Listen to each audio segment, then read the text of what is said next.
अगर समूह लोन यानी ग्रुप लोन लेने जा रहे हैं तो रुक जाइए, इसके बहुत ज़्यादा नुकसान है। पहले नुकसान के बारे में समझ लीजिए, फिर डिसाइड करिएगा कि आपको समूह लोन लेना चाहिए या छोड़ देना चाहिए। एक तरफ इसके फायदे हैं कि आपको जो है लोन मिल रहा है, तो दूसरी तरफ जो है इसके कुछ नुकसान भी है।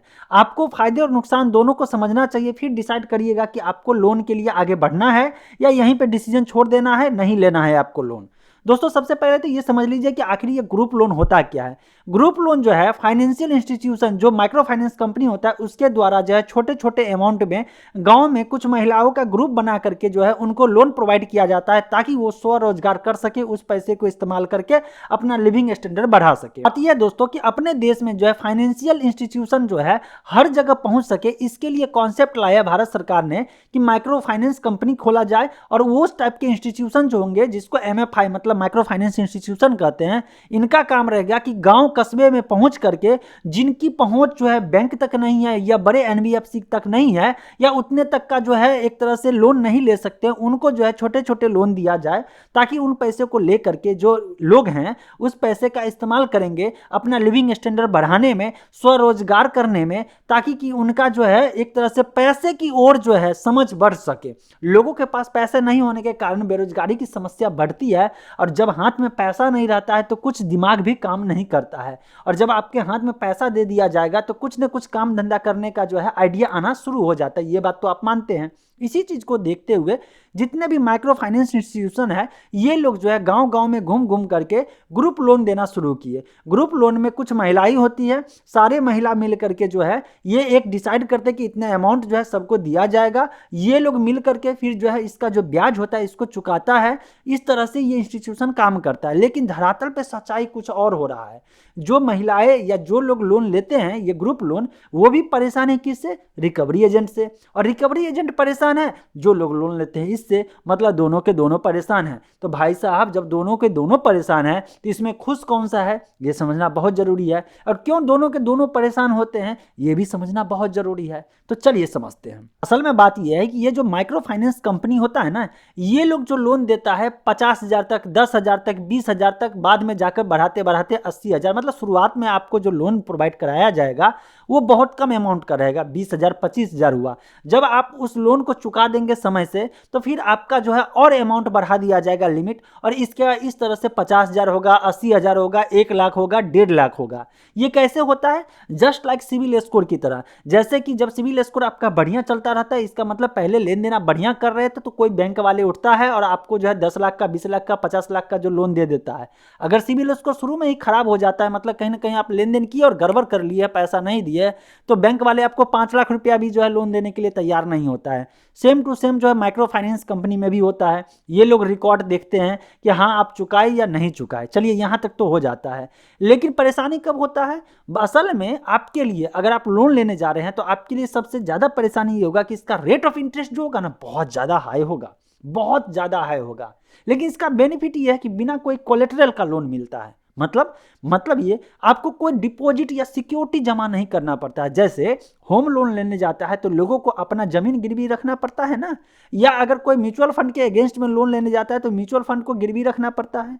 अगर गोल्ड लोन लेने जाता है तो लोग जो है सोना को गिरवी रखता है ना।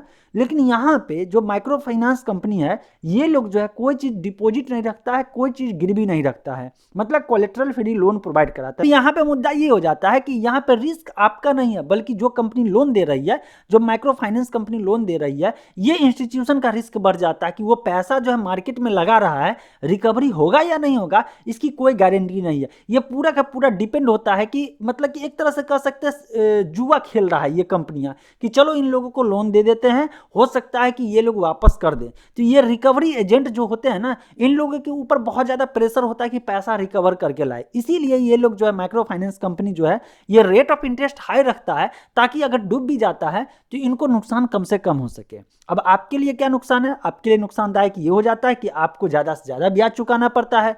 सेम टू सेम उसी पैटर्न पे जैसे आप मार्केट से पैसा उठाते हैं तो वो 3% महीना के हिसाब से सालाना 36% ले लेता है, तो ये 36% ना लेकर के ये आपसे चार्ज करेगा 20%, 24%, 26%, लेकिन प्रोसेसिंग फी के नाम पे ज्यादा से ज्यादा पैसा काट लेगा। तो ये नुकसानदायक आपके लिए हो जाएगा। फायदा सिर्फ इतना है कि आपको कोई कोलेट्रल नहीं देना है, बस बोल देना है कि मुझे कोई काम करना है, इसके लिए इस पैसे की ज़रूरत है।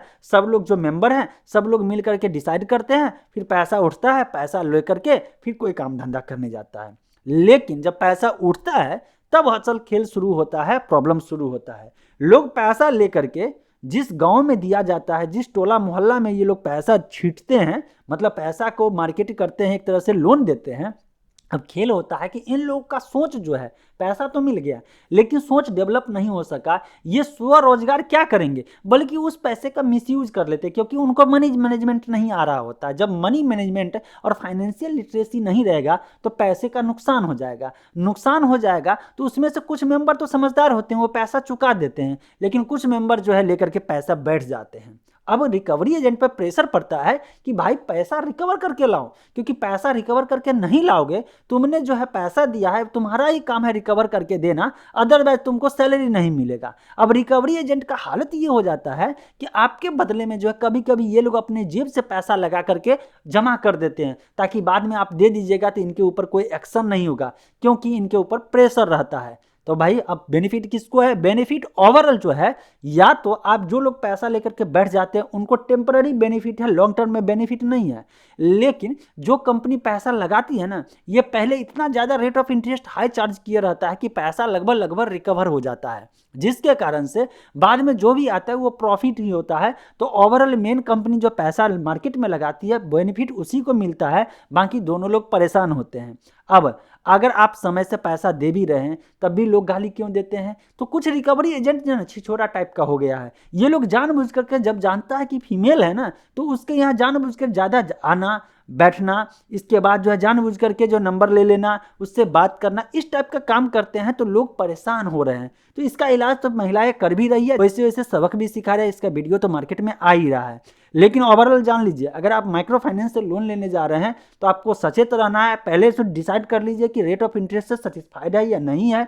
दूसरी बात, अगर आप मिस कर जाते हैं और पैसा लेकर के बैठ जाते हैं तो भविष्य में आपका नुकसान ये होगा कि बाद में कोई बैंक वाले भी लोन जल्दी नहीं देगा। बाकी आपका माइक्रो फाइनेंस या जो समूह लोन है, ग्रुप लोन है, उसका अनुभव कैसा रहा नीचे कमेंट सेक्शन में जरूर बताइए, ताकि जो लोग वीडियो देखेंगे उनको कुछ एक्सपीरियंस अनुभव मिल सके।